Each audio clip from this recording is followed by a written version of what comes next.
My name is Anthony, and welcome to our interesting country. My favourite bird is the Theo. Wanna see some Theo bird dance moves? Nyom. My favourite trees are TOTORA, PUNGA and Kia. Oh wait, that's not a tree. Firstly, I want to tell you a little bit more about my favourite bird, the Theo. Theo are one of only 4 duck species in the whole world who live in fast-flowing rivers year-round. So they're basically the whitewater kayakers of the bird world. You reckon they're going to fairy glide it? Theo tend to make their nests in caves, hollow logs, and dense riverside vegetation. So maybe not quite as luxury as the Macpaca polo tents. Their blue and grey colour helps them blend in perfectly with their riverbed surroundings. This not only helps them stay camouflaged from their predators, but I think it helps them sneak up on bugs and eat them. Oh, look at that. That's a way better fairy glide than I can do. Theo typically live to 7 or 8 years old, but the oldest recorded grandpa lived to 12. Despite their stout-as whitewater skills, this endemic duck of ours is unfortunately at serious risk. With fewer than 3,000 of them alive today, Theo are officially declared as an endangered species. Next, I want to talk about the TOTORA. TOTORA are solid-as trees endemic to New Zealand. They are found commonly in lowland forest from sea level and up to 600 metres above sea level.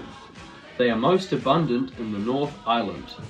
TOTORA can grow to be very large and live up to 1,000 years. Now there's some pros and cons with TOTORA. They have delicious berries, they make bomber anchors for abseiling. And actually, I can't think of any bad occasions I've had with a TOTORA.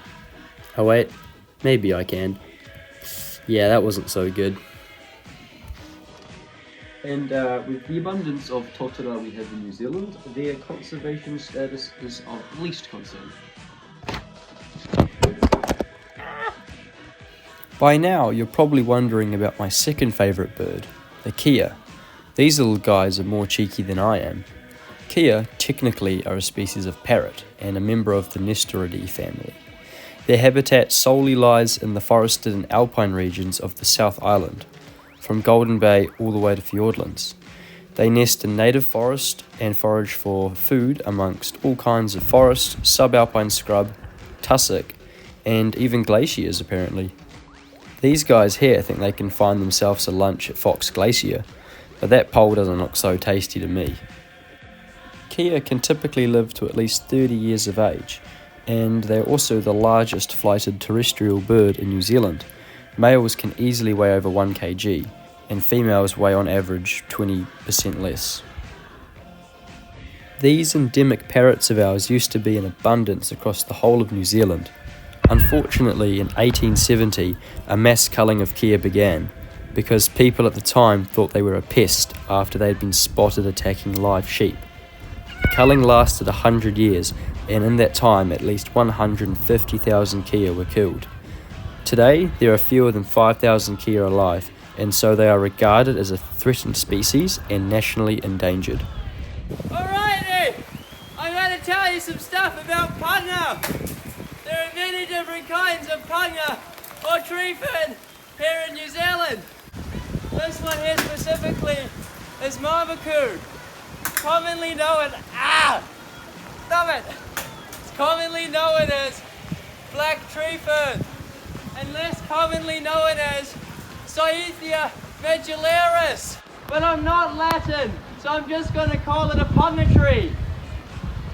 PUNGAs like to grow in wet lowland forest areas. Like here, as you can see, it's pretty wet. And according to my altimeter, we're 30 meters above sea level. This is terrifying. Marmaku is the tallest and fastest growing tree fern species in New Zealand. It can grow up to 20 meters high. PUNGA, although native, are not endemic to New Zealand, meaning they are found to be native in other countries too, like Fiji. The conservation status of black ferns, black tree ferns in New Zealand is considered to be not threatened. Not threatened! Alright, I think that's everything you have to know about pungas. So I'm going to get down from here now, because it's kind of scary. Ah! Ah!